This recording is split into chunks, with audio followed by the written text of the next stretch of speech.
এই মেয়েটা কোরআন খতম করে কিছু ফল ফ্রুটে ফুক দিয়ে তো আশেপাশ বা তো নিজের চাচাকে বলল আমি কত কোরআন খতম করে যে এই ফলটা খাও। চাচা এইটা কি বললো দেখুন, চাচা বলতেছে ওইটা জাদুর ফল আমাকে খাওয়াচ্ছ কেন? তো মেয়েটা বললো না এটা জাদুর ফল না, ওইটা আমি কোরআন খতম করে আমি সবাইকে খাওয়াচ্ছি।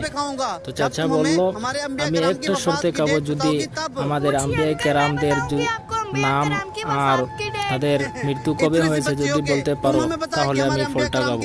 তো মেয়েটা বললো হ্যাঁ বলো। তো বললো আমি যদি ছোট হইতে হইলে প্রশ্নের উত্তর দিতে বয়স লাগে না। তখন এই চাচা প্রশ্ন করতে লাগলো, দেখেন তো পুরো ভিডিওটা দেখলে আপনি অনেক কিছু বুঝতে পারবেন, জানতেও পারবেন।